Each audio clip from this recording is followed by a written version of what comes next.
रुड़की स्थित COER university में आज द्वितीय दीक्षांत समारोह बड़े हर्षोल्लास, गरिमा और उत्साह के साथ आयोजित किया गया। यह अवसर विश्वविद्यालय परिवार, विद्यार्थियों और अभिभावकों के लिए अत्यंत महत्वपूर्ण और गौरवपूर्ण भावनात्मक रहा। समारोह में उत्तराखंड के राज्यपाल लेफ्टिनेंट गुरमीत सिंह मुख्य अतिथि के रूप में उपस्थित रहे। उन्होंने अपने प्रेरणादायी संबोधन से विद्यार्थियों में नई ऊर्जा का संचार किया। राज्यपाल ने उपाधि प्राप्त करने वाले सभी छात्र छात्राओं को बधाई देते हुए कहा कि शिक्षा केवल डिग्री प्राप्त करने का माध्यम नहीं, बल्कि राष्ट्र निर्माण और समाज सेवा की आधारशिला है। हमें विकसित भारत बनने से कोई रोक नहीं सकता।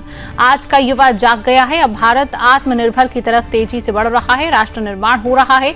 सभी छात्र अपने संकल्प से भारत को मजबूत बनाएं। उन्होंने उल्लेख किया कि आज एक और COER यूनिवर्सिटी में दीक्षांत समारोह मनाया जा रहा है, तो दूसरी ओर नई दिल्ली के भारत मंडपम में आर्टिफिशियल इंटेलिजेंस का अंतर्राष्ट्रीय महाकुंभ आयोजित हो रहा है, जो भारत की बढ़ती तकनीकी शक्ति, वैश्विक नेतृत्व क्षमता का प्रतीक है। समारोह के दौरान विभिन्न संकायों के मेधावी विद्यार्थियों को उनकी उत्कृष्ट शैक्षणिक उपलब्धियों के लिए उपाधियां प्रदान की गई। इस अवसर पर विशिष्ट अतिथि के रूप में NK गोयल की गरिमामय उपस्थिति भी रही। राज्यपाल ने विश्वविद्यालय द्वारा परिसर में स्टार्टअप संस्कृति को प्रोत्साहित करने की पहल की सराहना करते हुए कहा कि यह कदम युवाओं को आत्मनिर्भर बनने की दिशा में प्रेरित करता है। उन्होंने विशेष प्रसन्नता व्यक्त करते हुए कहा कि विश्वविद्यालय के विद्यार्थियों को 44 लाख रुपए तक के उच्च पैकेज पर नियुक्तियां प्राप्त हुई हैं, जो संस्थान की गुणवत्ता, अनुशासन, उद्योगोन्मुख शिक्षा प्रणाली का प्रमाण है। कार्यक्रम में चेयरमैन GC जैन और श्रेयांश जैन की भी गरिमामय उपस्थिति रही।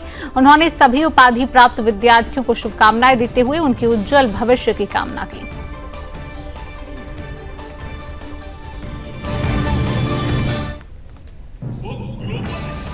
ऐसा लगा युवाओं को देखकर, जिनको भी अवार्ड दिया, उनके अंदर में जो वाइब्रेशन थी, उनके अंदर जो कॉन्फिडेंस था, उसके बलबूते पर मैं कह सकता हूं कि भारत को विश्व गुरु होने से कोई नहीं रोक सकता। क्योंकि हमारी जो विद्या ज्ञान का जो जड़ है, जो धरोहर है, जो शिक्षा और ज्ञान की जो अंदर में पैशन है, वो बिल्कुल अलग है। मुझे ऐसा लगता है कि आज हमारे युवाओं को देखकर आज ऐसा लगा कि ये जो हमारी अमृत पीढ़ी है, ये अवश्य ही 2047 में भारत को विकसित राष्ट्र, आत्मनिर्भर भारत बनाएंगे।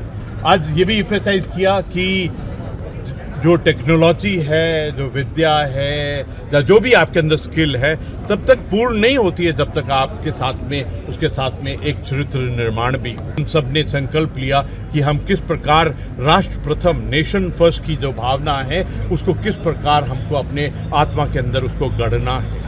ये जो राष्ट्र प्रथम, नेशन फर्स्ट की भावना है, ये बहुत इम्पोर्टेंट है। क्योंकि कभी कभी ऐसा लगता है कि हमको एकता का, इंटीग्रेशन का, जॉइंटनेस का सबक बहुत जरूरी है सीखना। जितने भी विद्यार्थियों को मैं मिला, तो ऐसा लगा कि हर एक के दिल में एक लालसा है, एक पैशन है कि हम राष्ट्र निर्माण में, राष्ट्र के चरित्र निर्माण में, राष्ट्र के स्किल के एरिया में, राष्ट्र के विद्या के एरिया में किस प्रकार कंट्रीब्यूट करें।